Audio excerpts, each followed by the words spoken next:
The world is a place with many different biomes, and in each different biome, there's a whole different ecosystem of animals. And I think one of the coolest biomes for those animals is the forest. So what if we were to take an entire forest and shrink it down into a terrarium? What would happen over the course of 100 days? Which animals would thrive and which ones would die? Well, today we're gonna find out because Dr. Plants simulated exactly that.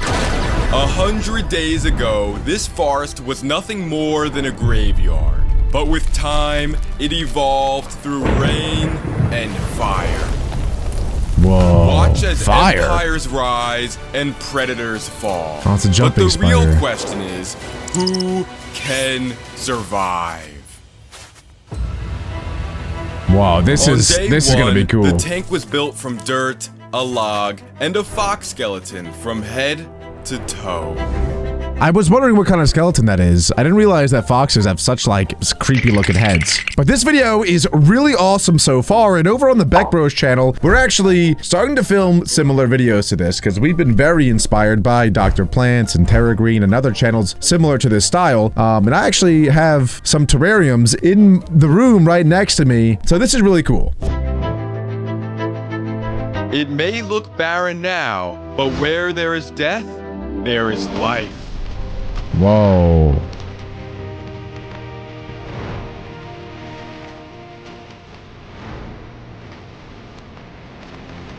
Wow, this is really cool. This must have taken him like days just to get the shot. Began to emerge, and they overtook the landscape. There were animals both big and small. The snails were the earliest signs of life and spent most of their time eating. Aww. Everything was at peace. Though, this peace wasn't going to last for long. Plants were disappearing at an alarming rate, and not because of the snails. Something else was eating them. Something underground.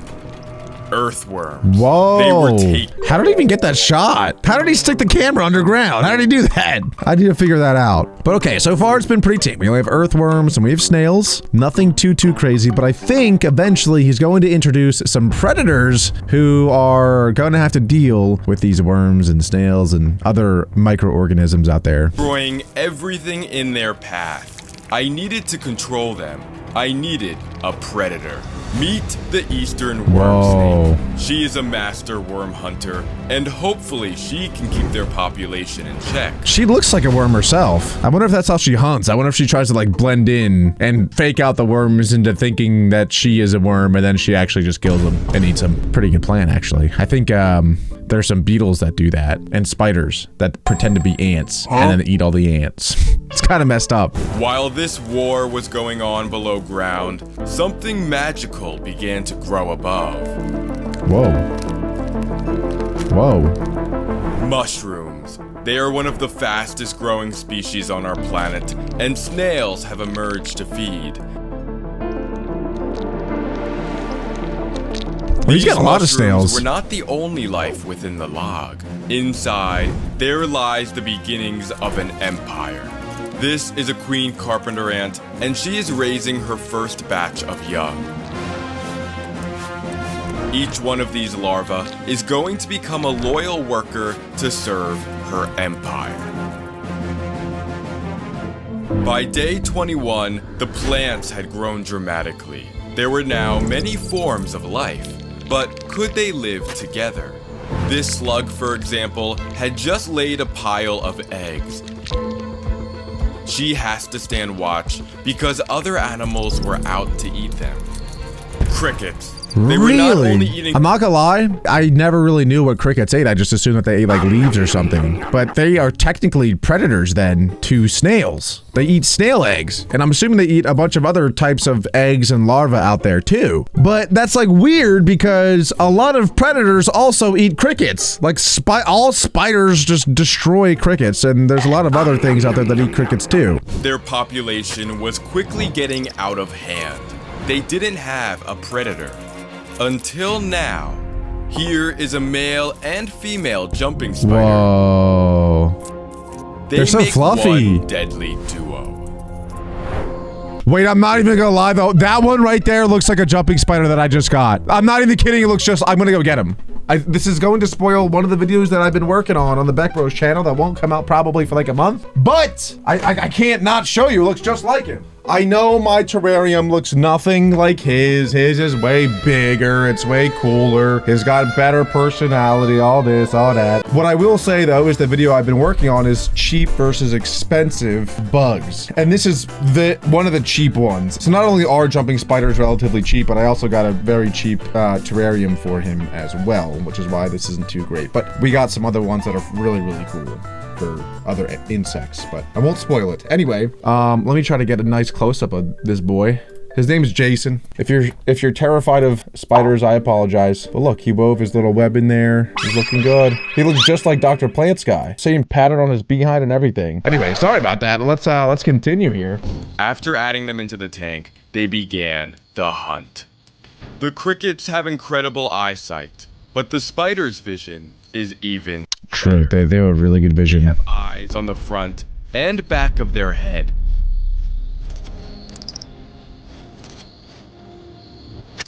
With oh my goodness! He is totally paralyzed. Whoa, wait, the cricket's so much bigger than him too. See, I didn't feed my guy crickets because I thought like, well, the crickets are really big. There's no way that he's gonna eat a cricket. You know what I'm saying? But I guess he will. I can't wait to test that out. I'm very excited now. Time to enjoy her hard-earned meal. Wow. Now, life around the log did not go unnoticed. Inside, the queen's first worker had begun to hatch. The queen helped her emerge from her cocoon until she could stand on her own 6 feet. She was the first of many. Ants are crazy. Ants, I'm pretty sure, like the strongest insect out there as far as like territory space. I think like in the Amazon, there's like different tribes of ants that just like rule the entire Amazon. Like they take over entire sections of it. Like it's insane. Day 50, the tank was completely overgrown.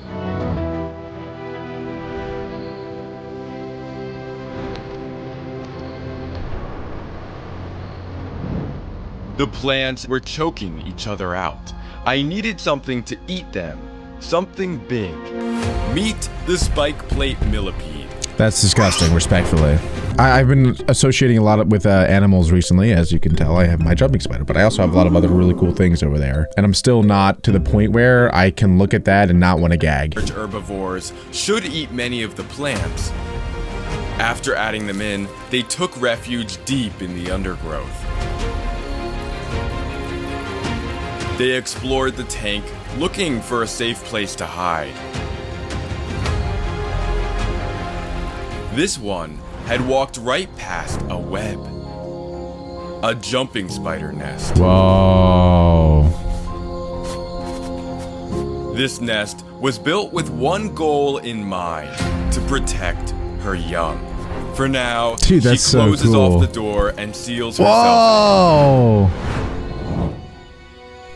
That is so Meanwhile, cool. The slug eggs were about to hatch. At this stage, they were completely transparent, and the babies were trying to find a way out.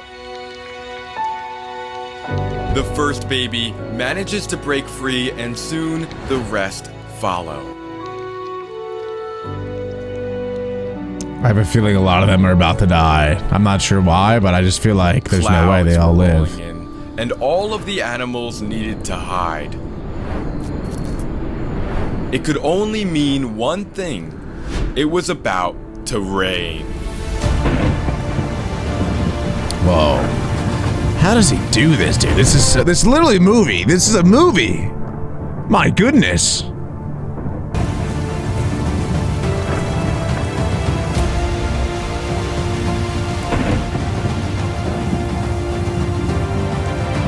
Wow. Many of the animals gathered after the storm for a drink. Even the worm snake made a short visit.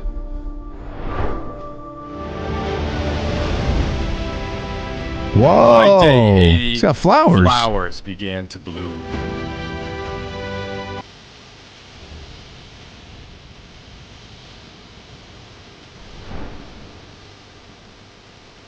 Despite their beauty, not all life was balanced.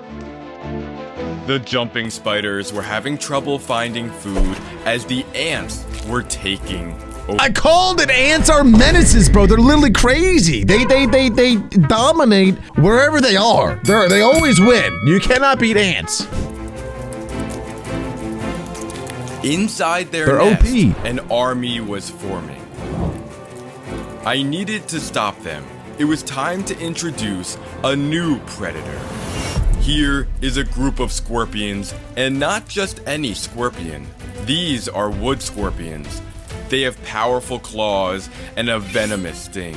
I had no idea scorpions neutralized ants. Really? I'm not gonna lie, I feel like ants would destroy a scorpion. There's just too many ants. And scorpions are too slow to like what are they gonna do to an ant? Like, sure, they have a big stinger, but there's no way that stinger is ever gonna hit an ant. Ants are too quick and they're too small. There's no way. What? So, it was time to add Oh, they're tiny! I did not realize they're that small. Into the undergrowth. Whoa!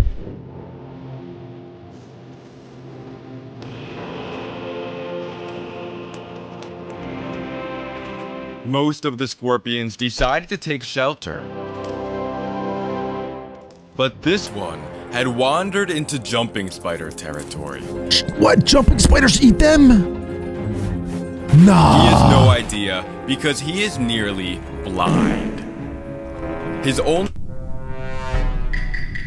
I shouldn't laugh. That's not funny. But he is looking like this. That's kind of funny. I can't even lie. It's kind of funny. The way that he said it too, that's because he is nearly blind. Poor guy. The option was to stand completely still. Oh, he's cooked. He's cooked. Oh, wait. Is he gonna stab the spider? She's tasting him to see if he's food. Is he? No way spiders eat them.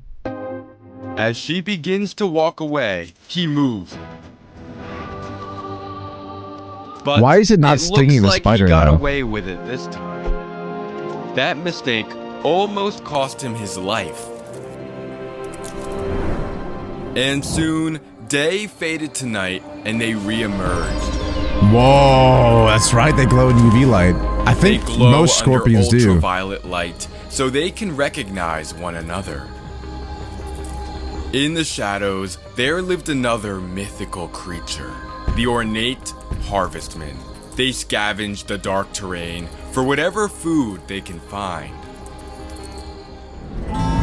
By day 90, the dry season had come. There was no more rain, and the ground began to dry out. I carefully removed every last animal from the tank, but not for the reason you might think. Because on day 94, a dry thunderstorm was about to begin. Whoa. A wildfire. It quickly began. Is that real? Is he actually burning that inside of his house? Bro, this is crazy. Everything began to burn until every last plant was gone. Whoa. Or so I thought.